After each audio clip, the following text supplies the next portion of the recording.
Hola, ¿qué tal? Buenos días a todos. Mi nombre es Eloy, yo soy urólogo y después de varios años de adjunto volví al MIR y ahora soy R2 de rayos. ¿Vale? Quería daros la bienvenida a todos. Sois una promoción muy especial, pues por todo lo que habéis vivido desde vuestro examen hasta ahora. Teníamos muchas ganas de conoceros. Lástima que esto no sea en persona, que sea online, pero bueno, habrá momentos. Habrá muchas oportunidades para vernos, lógicamente. Estad tranquilos, el primer año es duro, pero bueno, se pasa, vais a estar súper apoyados por todos nosotros y espero que tengáis la misma ilusión por entrar que nosotros por recibir, ¿vale? A mí me ha tocado hablar del TAS de cráneo en urgencia, ¿vale? Voy a intentar ser breve e intentar transmitir conceptos, muchos de ellos que ya conocéis, pero sé que son muchas charlas que a veces cansa un poco y bueno, no me enrollaré en exceso, ¿vale? Estoy saliente de guardia, así que me tenéis que perdonar si digo algo que me pueda equivocar o lo que sea, ¿vale? Así que he dormido poco. Empezamos. Antes que nada, comentaros este documento, me parece que es de obligada lectura para todos, porque lo hace nuestra sociedad médica, y no por eso, sino porque habla de algo muy importante que es de la corresponsabilidad que tiene el clínico a la hora de conocer e indicar pruebas que tengan radiación ionizante, como es el TAC, ¿no? Entonces hay un Real Decreto, que es este que podéis ver aquí, del 18 de octubre. Este Real Decreto entró en vigor a finales del año pasado y habla fundamentalmente de eso, de que es importante que el clínico se corresponsabilice a la hora de indicar una prueba que someta al paciente a una radiación con los futuros efectos deleterios que puede tener sobre el paciente. De hecho, cada vez tendemos más a eso, ¿no? A intentar minimizar al máximo la radiación ionizante. Incluso se habla de que en la historia clínica aparezca qué dosis de radiación acumulada tiene cada paciente. Es interesante que lo leáis porque es de reciente publicación. Y antes que nada comentar 4 detalles básicos del escáner, que ya lo conocéis, pero bueno, creo que es interesante refrescar la memoria un pelín. Al final el TAC lo que utiliza son rayos X como la placa simple y aquí podemos ver, segundín, aquí podéis ver el tubo de rayos que emite los rayos X y aquí tenemos una serie de detectores que lo que hace es que captan en diferentes puntos la atenuación de esos rayos X que llega a estos detectores tras pasar por el cuerpo del paciente. Y se dibuja en una matriz los diferentes puntos de atenuación y el ordenador lo que construye es una imagen, ¿de acuerdo?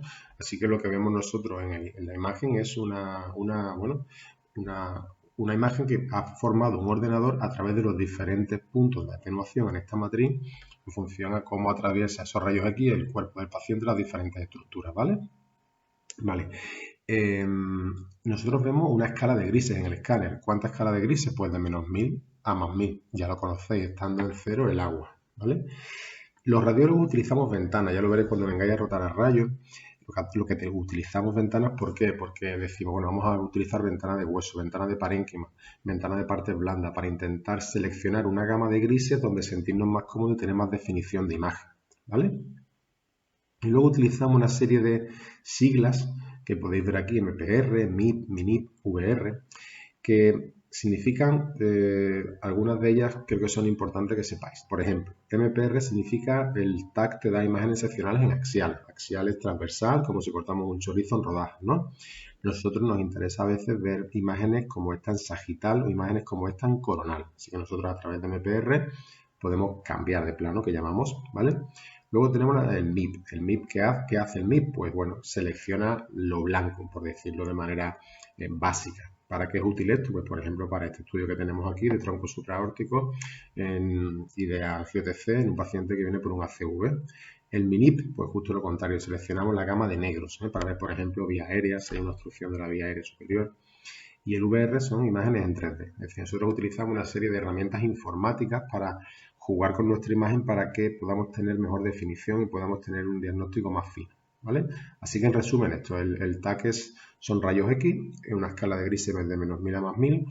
Formamos una imagen a través de una matriz de los diferentes puntos de atenuación y el ordenador pues configura una imagen que es la que nosotros vemos en axial y con eso podemos jugar con diferentes herramientas para verla en diferentes planos y demás, ¿vale?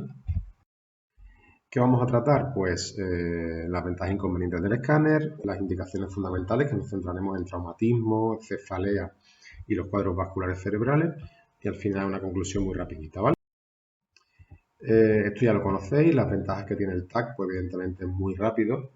Este es uno de los problemas que tiene la resonancia, ¿no? La resonancia es muchísimo más lenta, el TAC es muy rápido, ¿no? Y valora muy bien el hueso. Problema del TAC, bueno, porque tiene un alto coste, ¿no? Y alta radiación. El tema del coste, cuando uno acaba la carrera y empieza la residencia, como que le pilla un poco de lejos. Ya te lo han dicho en el MIR y probablemente en la facultad ahora, no sé, en mi época no se hablaba mucho del coste. Pero es un tema que tenéis que tener muy en cuenta porque os van a insistir mucho en que controléis el coste, que sepáis cuánto vale cada cosa que estáis pidiendo. Y realmente, en un escenario de recursos limitados, es interesante que hagáis un gasto de recursos organizado y lógico, ¿vale? Al principio, evidentemente, con menos experiencia, pues se tiende a sobreindicar y poco a poco se va seleccionando más lo que se manda, ¿no? El TAC radia mucho, bueno, pues son, fijaros, son 115 placas de tora y un año de radiación natural, es decir, un año de vivir. Eso es un TAC de cráneo, digo, para que sepáis un poco lo que estáis pidiendo, ¿vale? Importante que nos indiquéis diagnóstico de sospecha, ¿eh? El radiólogo es médico, igual que el que no lo es, y no somos técnicos, entonces necesitamos una orientación diagnóstica porque vamos a buscar cosas en función a la sospecha diagnóstica que tenga el paciente. La sospecha diagnóstica no es acertar, es sospechar, es intentar guiar al radiólogo de qué es lo que quiere buscar, ¿de acuerdo? Y eso es responsabilidad del clínico, ¿vale?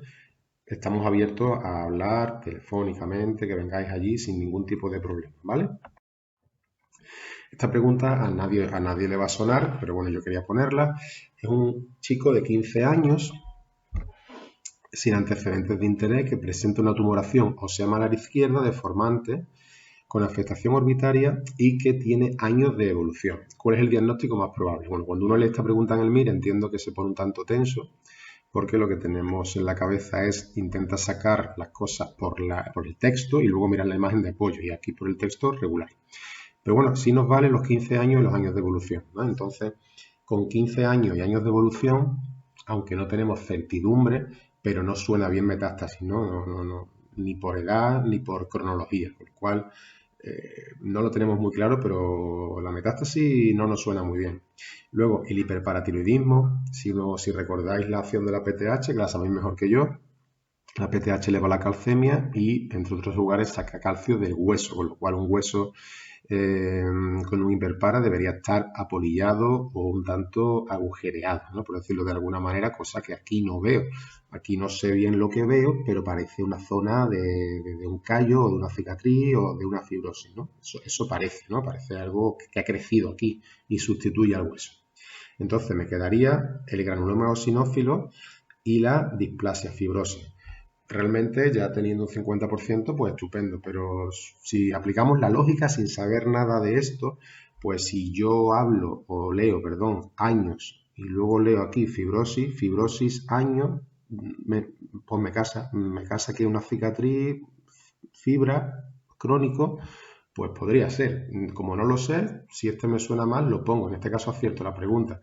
Si alguien la ha acertado por conocimiento, el granuloma eosinófilo es la forma más frecuente de la esteocitosis de células de Langerhans, ¿vale? Se da habitualmente en hueso de cráneo, también en gente relativamente joven, suele ser una evolución no tanto de años y suele dar alguna sintomatología, ¿no?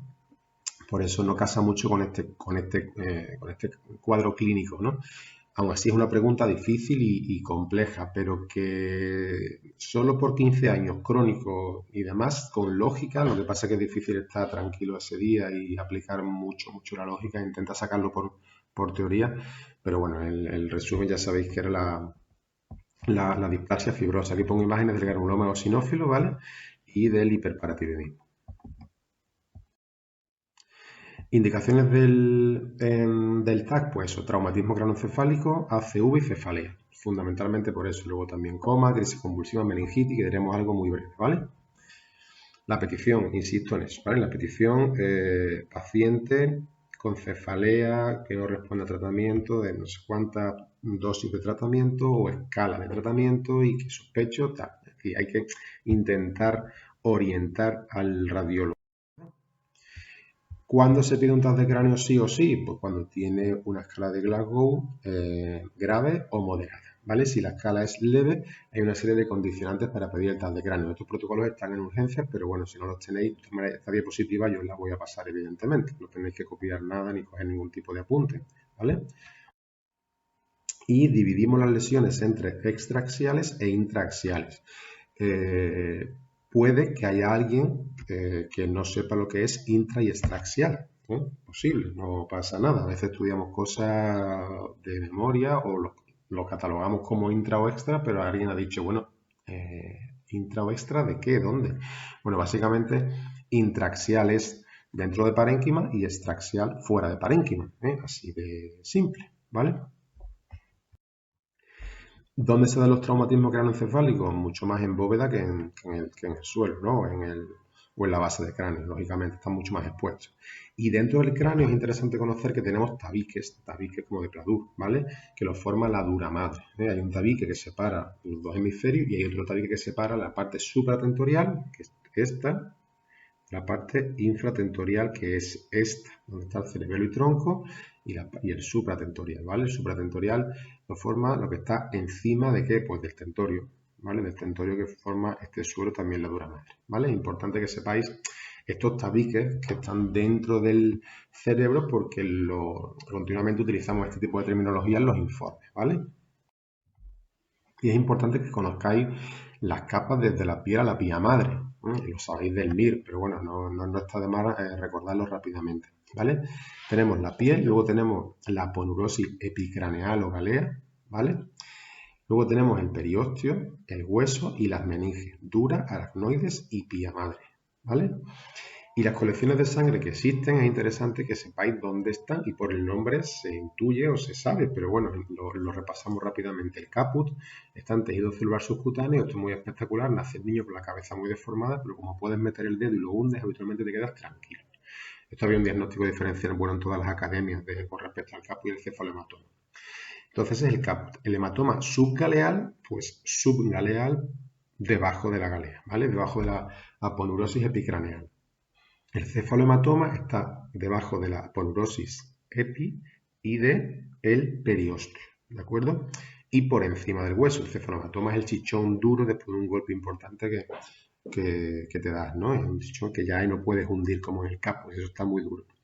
Y luego debajo del hueso, ¿qué tenemos? Pues tenemos el hematoma epidural y el hematoma subdural, ¿vale? El hematoma epidural está por encima de la dura y el hematoma subdural está por debajo de la dura y por encima de la aracnoide. Se podría llamar supraaracnoideo, pero se llama subdural. Así, en resumidas cuentas, 2-3 diferencias que ahora entraremos un poquito más. El epidural habitualmente arterial, subdural habitualmente venoso, epidural habitualmente mejor pronóstico, subdural habitualmente peor pronóstico. Epidural, intervalo lúcido. Si alguien leía la pregunta, intervalo lúcido iba a marcar a muerte el hematoma epidural. El subdural, clínica desde el principio, ¿vale? La morfología también es importante, ¿vale? Una semiluna subdural, barriga de embarazada hacia el parénquima, epidural. ¿Quién cruza suturas? Subdural. ¿Quién cruza línea media? Epidural, ¿vale? Lo sabéis de sobra, pero bueno. Aquí vamos a ver hematoma subdural. Primera imagen. ¿De acuerdo? Primera imagen, fácil, semiluna, ¿vale? Cruza suturas, no cruza línea media. Esto es sangre extravasada y en el TAC se ve blanco. La sangre intravascular, si no hay trombos, no se ve en el TAC, ¿de acuerdo? Pero si está trombosada intra o extravascular, pues se ve blanco. Con el paso del tiempo, ¿qué hace la sangre? Pues fijaros aquí cómo se homogeniza con el resto del parénquima, con el parénquima subyacente. Aquí es difícil saber lo que le pasa a este paciente, pero algo le ocurre. Aquí no hay surcos, aquí sí hay surcos y la línea media está un poquito desviada. Algo le ocurre, es un hematoma subdural subagudo. Y esto es un hematoma subdural crónico, ¿vale? Un hematoma subdural crónico donde ya vemos una hipodensidad, ¿vale? Donde ya vemos una hipodensidad con desviación de la línea media. Cuidado con estos pacientes, que muchas veces hay pacientes ancianos o añosos que vienen como que están perdiendo capacidades de una manera relativamente rápida, subaguda más que aguda, Son pacientes que tienen un hematoma sutural crónico, lo vemos con alguna frecuencia en urgencias, ¿vale? Tienen peor pronóstico y no suelen estar asociados a fracturas tanto como el epidural, ¿vale? El hematoma epidural, barriga de embarazada hacia parénquima, ¿vale? Barriga de embarazada. Este puede cruzar línea media, pero no cruza suturas. ¿Por qué no cruza suturas? Pues porque la dura está íntimamente adherida a la sutura, ¿vale? Suele estar más asociada a fracturas, como podemos ver aquí. En este caso, en el contralateral tenemos contusiones, que veremos ahora, y tiene un pronóstico mejor que el hematoma subdural. ¿De acuerdo? Ya hemos visto las diferencias entre uno y otro, morfología, cronología, pronóstico, cruz o no sutura y demás, ¿vale? La hemorragia subaracnoidea, lo conocéis de sobra del examen, cefalea en trueno, la peor cefalea que ha tenido nunca un paciente, se trata con nimodipino, lo sabéis de sobra, no porque sea hipotensor, que también, y por eso hay que tener cuidado, que es un antagonista del calcio, sino porque tiene efecto neuroprotector, sabéis que tiene un 50% de mortalidad y lo que más mata es el resangrado, que se da entre la 48-72 horas, también el vasoespasmo, que genera más morbi que mortalidad. Pero bueno, ¿cómo lo vemos en el escáner? Pues vemos algo blanco que se está metiendo pues, por los surcos, ¿no? Hemorragia subaracnoidea, sangre extravasada que se mete por los surcos, ¿de acuerdo? A veces es muy sencillo de ver, otras veces no es tan sencillo de ver, ¿de acuerdo? Por ejemplo, en las cisternas perimesencefálicas, como vemos aquí, la imagen está en estrella, es muy típica de la hemorragia subaracnoidea, a veces no tan evidente y otras veces simplemente está en un surco periférico, donde es un poco más difícil de encontrar, ¿vale? La hemorragia subaracnoidea. Aquí vemos otro ejemplo, ¿vale? Un poco más difíciles de encontrar y aquí pongo esta imagen bueno, que no tenéis que conocer, pero es curiosa, que es la falsa hemorragia subaracnoidea. Este es un paciente con una anoxia cerebral por una parada cardiorrespiratoria de larga data extrahospitalaria y tiene un edema muy importante. ¿Por qué tiene edema? Pues porque no tiene surco. Este es un paciente joven, un edema, un paciente sin ningún tipo de surco y que parece que tiene una hemorragia subaracnoidea, pero no es una hemorragia subaracnoidea. Es que como tiene edema, el edema es agua y el agua se ve negra, se ve todo más negro y los vasos se ven como más blancos y parece una hemorragia subaracnoidea y es un paciente con una vasculatura, unos vasos normales en un contexto de un edema, de una hipodensidad generalizada, ¿vale? Los hematomas intraparenquimatosos pues están intraparenquimatosos, ya estamos en lesiones intraaxiales, ¿vale? Son consecuencias del cizallamiento y irrupción de los vasos.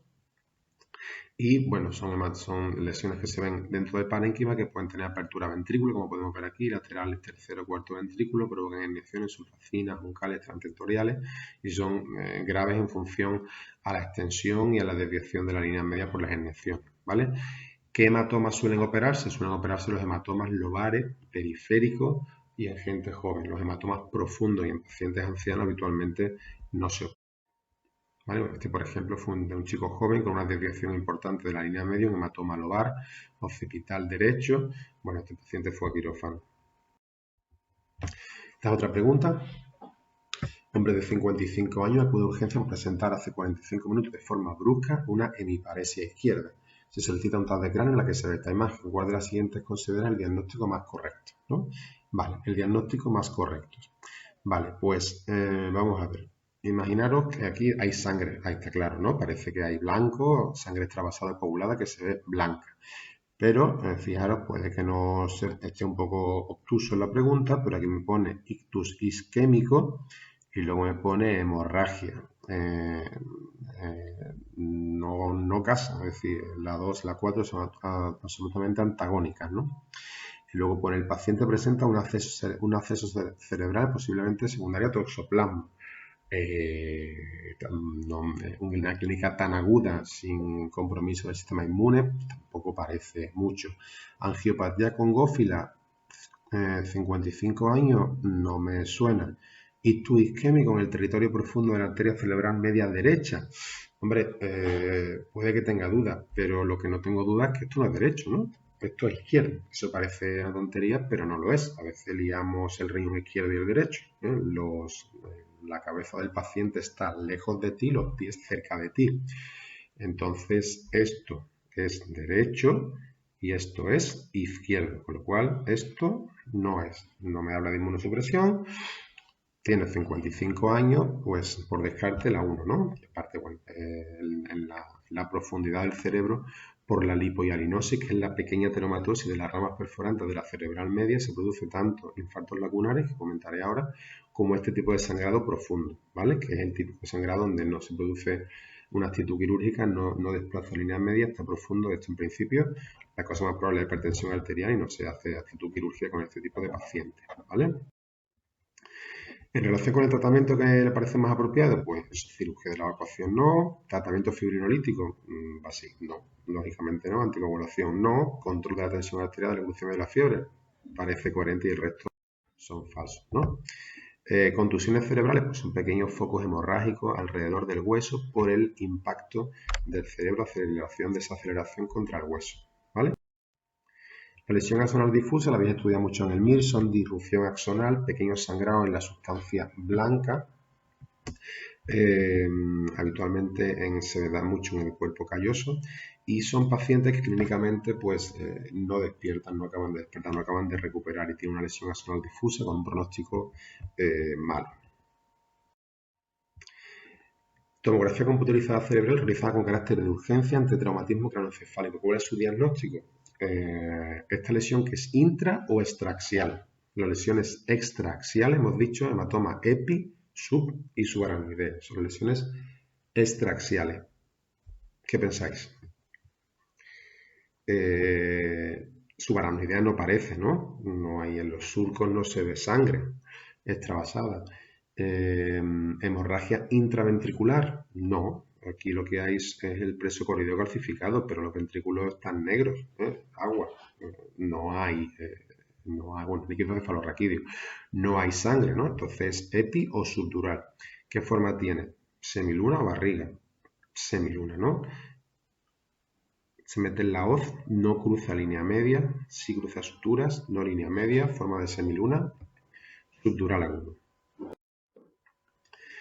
El ataque cerebral vascular o ictus, ya sabéis de sobra que el 80% es isquémico.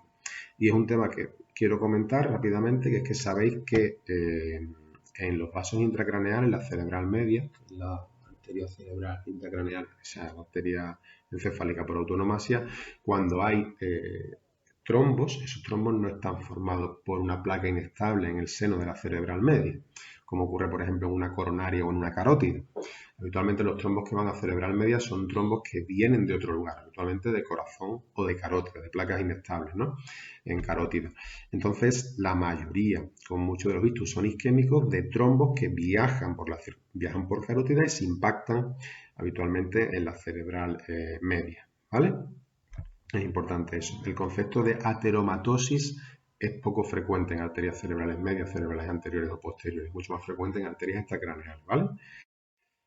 Conocer la circulación es interesante. La circulación anterior, ya sabéis, ambas cerebrales medias, una, otra y cerebrales anteriores. Esto es la circulación anterior. La circulación posterior viene de la basilar. La basilar es una arteria que se forma por la unión de las dos arterias vertebrales y las vertebrales a su vez vienen de la subclavian, ¿vale?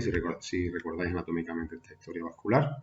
Y luego tenemos las comunicantes anteriores y las cerebrales, y las comunicantes posteriores, ¿eh? Las comunicantes posteriores que van de la cerebral media a la ACP, ¿de acuerdo?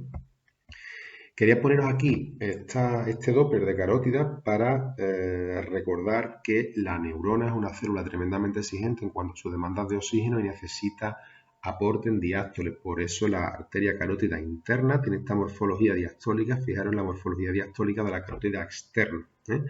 La carótida interna necesita flujo en diástoles, la externa no tanto. Esto es una arteria intra, aquí no da ramas en el cuello, sino ramas intracraneales. La arteria carótida externa da ramas en el cuello para la cara, etc. La morfología es absolutamente diferente. Lo veréis cuando vengáis a rotar por rayos. Esto es importante que lo sepáis, que lo conozcáis. Ya lo sabéis del MIR, pero quiero insistir en esto. Los radiólogos no podemos diferenciar en un TAC de cráneo una zona normal a una zona de penumbra, que es una zona con hipoxia, pero recuperable, ¿vale? Eso en un TAC de cráneo, sin contraste, no lo ves, tú no sabes qué zona está normal o qué zona está en penumbra. Lo que sí puedes ver son los cambios en las hipodensidades, que ya son zonas de infarto, y esa zona ya no es recuperable, ¿vale? De tal manera que nosotros, salvo que hagamos un TAC de perfusión que nos hace en nuestro centro por ahora, no podemos saber qué zona es de penumbra y es recuperable y qué zona ya no es recuperable realmente, ¿de acuerdo? Vale, aunque si ves alguna hipodensidad, ya sabes que esa zona está infartada, ¿eh? Pero la penumbra como tal solo lo ve el TAC de perfusión. Aquí quiero haceros hincapié en los infartos de gran vaso, trombo dentro de la cerebral media izquierda, y los infartos de pequeño vaso de estas arterias perpendiculares a cerebral media son arterias terminales que van a la zona profunda del cerebro, ¿vale?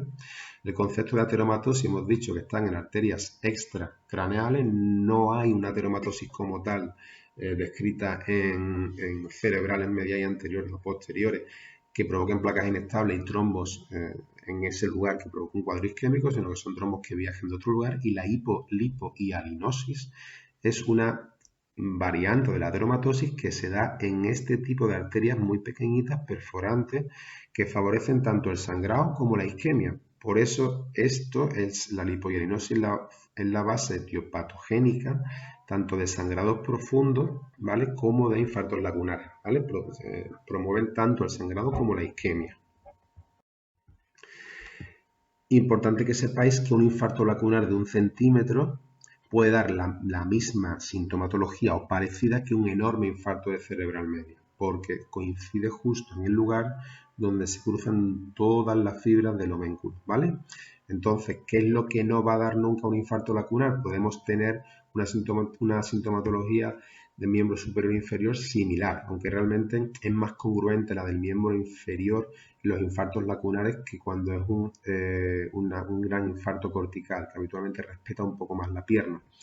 Pero ¿qué es lo que diferencia un infarto lacunar de un infarto cortical? Pues afasia, agnosia, desviación de la mirada al otro lado que la hemiparesia, lo contrario, no son cosas que son las piezas del puzzle que decíamos, ¿no? Son detalles corticales. Si un paciente tiene afasia o agnosia o mirada hacia un lugar diferente a la hemiparesia, son detalles de tengo un ictus de gran vaso, tengo un ictus cortical. El 30% de los ictus tuvieron una AIT el mes anterior, y esto es muy importante. Esto es muy importante porque el paciente con AIT, que es un paciente que recupera, es un paciente que requiere ingreso y estudio, ¿vale?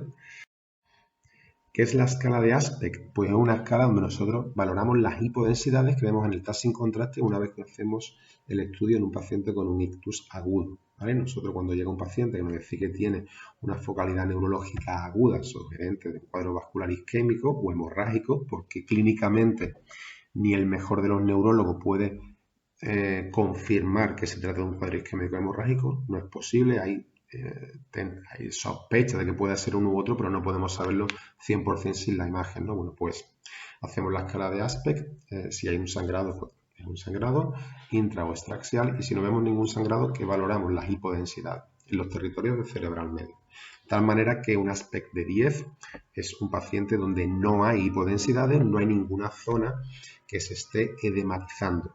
¿Y por qué digo esto? Porque la neurona, cuando una neurona en territorio isquémico, ¿qué es lo que deja de funcionar en esa neurona? La bomba sodio-potasio, donde esa neurona expulsa el sodio fuera a contracorriente, y si no está bien vascularizada, no está bien perfundida, esa bomba deja de funcionar, la neurona se queda con sodio en su interior intracelular, arrastra agua y se hincha, de tal manera que la neurona que se muere hinchándose y se hincha de agua, y el agua en el TAC se ve negro.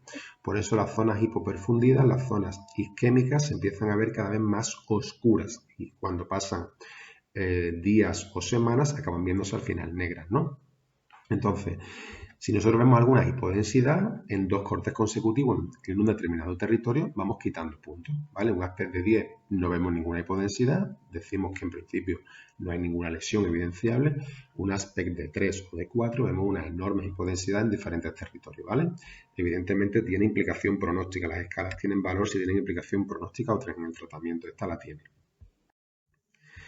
El ACV isquémico agudo, signos precoces. Pues bueno, por ejemplo, hipodensidades en ganglios de la base o borramiento de la corteza o el signo del ribete insular. Es decir, hay falta de diferenciación entre sustancia blanca y sustancia gris, porque hay neuronas que se están edematizando y ya no se diferencia también lo que son cuerpos de neuronas de lo que son los axones, ¿de acuerdo? Entonces se empieza a desdiferenciar y esos son signos precoces, pero precoces suficiente para que estén infartos. Esos signos precoces no nos hablan de penumbra, como ya he dicho antes, nosotros no podemos diferenciar en un TAC sin contraste qué zona tiene penumbra, ¿de acuerdo? Así que cuando ya vemos esos pequeños signos, esos borramientos, esa zona ya está infartada y una zona no recuperable. A veces vemos esta imagen, fijaros, en el territorio M1 de la cerebral media izquierda, derecha, izquierda, izquierda, y esto es la sangre dentro del vaso. Normalmente no la vemos, pero si esa sangre está coagulada podemos verla, ¿eh? Y esto es una cerebral media hiperdensa. Fijaros la cronología 0, 3, 6 horas, esta zona muerta, zona de penumbra, y luego todo a partir de las 6, 8, 10 horas ya es una zona infartada, ¿vale?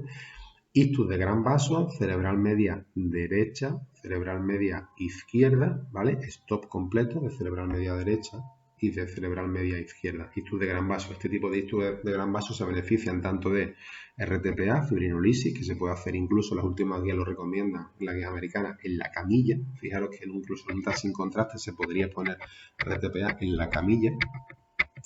Y estos tubos de gran vaso, aparte de la fibrinolisis, se benefician de la trombectomía, que requiere cierto calibre vascular, ¿vale? Luego tenemos los ictus de pequeño vaso, estos infartos lacunares, como comentábamos antes, en estas arterias pequeñitas perforantes, esa lipohialinosis que favorece tanto al sangrado como la isquemia, en este caso la isquemia, y se ve algo blanco como un boquete en el cerebro, ¿de acuerdo? En los ganglios de la base o en el lenticular, por ejemplo, o en tálamo. Entonces, bueno, ¿por qué sé que es crónico? Bueno, porque se ve ya negro, tiene la misma densidad que el líquido dentro del ventrículo, ¿no? El líquido cefalorraquídeo. Vemos los infartos crónicos que muchas veces traccionan de los ventrículos, negro, ya se vuelve un boquete en el cerebro, hablando para que nos entendamos. Vemos, por ejemplo, esta pregunta. 77 años de edad, encontraron su domicilio con hemiplegia derecha y afasia global. Una vez visto asintomático 20 horas antes, ¿no? Última vez visto asintomático 20 horas antes. Se realiza TC de cráneo que muestra la imagen. La respuesta correcta, vamos a ver. ¿El ictus parece cortical o no? ¿Qué sensación os da? Pues hombre, tiene afasia, ¿no? El paciente con afasia habitualmente tiene un ictus cortical de gran vaso. Y aquí podemos ver una enorme hipodensidad en prácticamente todo el territorio de la izquierda, ¿no? Vamos a ver, venga. Ante el tamaño del infarto se debe plantear una cranectomía descompresiva antes de que aparezca edema cerebral. No lo sabemos. Vamos a leer la 3. El ingreso en la unidad de ictus no está indicado. Suena mal. Cualquier paciente está indicado en la unidad de ictus. La 3, falsa. No cumple criterios para la administración del tratamiento fibrinolítico. Sabéis que el tratamiento fibrinolítico tiene un tiempo aproximado tope de 3 horas y media, 4 horas, con lo cual estamos hablando de que aquí no sabemos, puede ser un ictus del despertar, no sabemos el tiempo. Efectivamente parece que esta puede ser cierta, la 2. La imagen no permite determinar el tiempo de isquemia, pueden haber transcurrido solo unos minutos. Falso. Con unos minutos no puedo ver esta hipodensidad. Con unos minutos o no veo nada o veo signos precoces. El borramiento que hemos dicho, la falta de diferenciación sustancia blanca y gris, con lo cual esta es falsa, esta es falsa y esta es falsa porque efectivamente no cumple criterios para administración de tratamiento fibrinolítico. Ha pasado demasiado tiempo y además cuando los infartos son muy extensos y más en señores de 77 años, meterle un fibrinolítico favorece mucho al sangrado, ¿vale? Con lo cual, la opción correcta, la 2. Hay infartos malignos como este con una enorme desviación de la línea media o que se hace una craniotomía descompresiva o el paciente fallece por inyección, se enclava. Y todo esto negro que es, pues es eso, es edema de una zona isquémica que tenemos que descomprimir. Otras lesiones intracraneales que no son isquémicas, bueno, pueden ser una lesión ocupante de espacio, como por ejemplo esta tumoral, que normalmente son glioblastomas, habría que hacer una res y confirmar, o lesiones como esta que sospecha que puedan ser un acceso, aunque también puede ser un. Aquí vemos el comportamiento de las metástasis, que es tremendamente caprichoso, que pueden hacer casi lo que quieran, los accesos y los tumores, ¿no? Habitualmente la resonancia es la que le pone nombre y apellido a todas estas masas intracraneales, ¿de acuerdo? Meningitis, al concepto básico. Sospecho una masa intracraneal o hipertensión craneal, hago primero un TAC de cráneo antes de la punción lumbar, evidentemente. Esto está más que conocido del MIR. Cefalea, 4 indicaciones importantes, básico. Cambio en la frecuencia y severidad, empeoramiento de dolor pese a tratamiento, no a tratamiento de una pastilla de paracetamol, ¿vale? De 1 gramo, no. Tratamiento continuado y escalado. Focalidad neurológica, evidentemente, y que incremente con Mansal. ¿Vale? Esto, bueno, una clasificación de la cefalea, como sabéis, el 90% son, ¿vale? En crisis convulsiva, en 2 circunstancias. Si no nos complicamos la vida. Primer episodio y estatus. Primer episodio y estatus TC. En el coma, primero, evidentemente, se descarta organicidad. Y luego, por supuesto, pues si hay dudas o el paciente no evoluciona favorablemente, pues se hace un test. ¿Vale? En los niños, bueno, en los niños todo un poco más delicado y complejo, evidentemente, por la edad que tienen y por el tiempo de vida que le queda por delante y por el tipo de prueba con la radiación que emite. Así que las absolutas son traumatismo craneoencefálico con disminución de la escala de Glasgow, ¿vale? De todas maneras, es absolutamente, altamente recomendable que nos consultéis en los casos de los niños, ¿vale? Casos clínicos, rapidito, pensamos un poco y terminamos, ¿vale? Que estaréis ya un poquito cansados. 90 años, afasia, desviación de la mirada a la izquierda, me parece a derecha. Cortical o lacunar. Cortical, ¿no? NIHSS de 20. ¿Esto es alto o bajo? Os vais a hinchar a hacer la escala, una escala clínica. Esto es enormemente alto, ¿eh? Es una clínica, es un ictus tremendamente agresivo, ¿no? En cuanto a la escala. Vale, ¿qué hacemos? ¿RTPA o angio-TC? En la práctica, en nuestro centro, si hay un paciente con un cuadro vascular agudo, un ictus, y no vemos sangre, aquí no se ve, pues sospechamos que es un cuadro isquémico como la mayoría, ¿no? Hemos dicho el 80%. Nosotros le hacemos angio-TC, ¿por qué? Porque tardamos muy poco, pero que se puede poner RTPA en la mesa cuando vemos esto, se puede. Habitualmente hacemos el angio-TC, ¿vale? Para ver dónde está el stop. Tenemos que meter contraste y ver dónde está el stop en un vaso intracraneal o extracraneal. Puede haber alguna dermatosis severa carotidia que provoca una gran estenosis, ¿no? Este es un caso que lo comento por la rareza, lo comento rápido. Una señora de 25 años, año pasado TVP, 25 años TVP, anticonceptivos orales, ¿no? Todos pensamos lo mismo por el MIR, ¿no? Y vemos una zona hemorrágica y luego le hacemos el angio TC y vemos una amputación del seno transverso izquierdo, ¿no? En esta señora lo que ha tenido es un infarto con consecuencias hemorrágicas, ¿no? En este caso, tratamiento anticoagulación. Pero bueno, quería comentarlo. Esta misma imagen en el TAC sin contraste en un señor de 90 años con cefalea y mano torpe, ¿qué haríamos?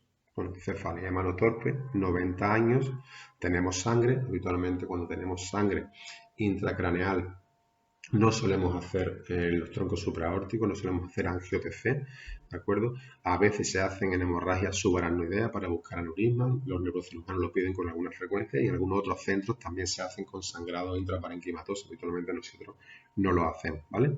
La unidad de ictus, casi siempre la unidad de ictus vale para cualquier paciente, ¿vale? Quirófano urgente, evidentemente no, es una lesión que sea periférica, pero es pequeña, no es desviación de la línea media. Y angio-TC con un sangrado de un señor de 90 años no solemos. Mismo señor, 6 horas de evolución y tiene un NIS de 20. ¿Qué hacemos? RTPA, no. Estaríamos fuera, son 6 horas de evolución. Trombectomía, ¿dónde? No hay ningún stop evidenciable, por lo cual en este señor pues no haríamos nada, ninguna de las dos. Este otro señor de 84 años con una fase de desviación de la mirada a la izquierda con hemiparesia derecha de 3 horas de evolución, una escala NIS de 20, muy alta, y una escala ASPECT de 8. Ya tenemos algunas hipodensidades en el territorio de ¿cuál? La ACM ¿qué?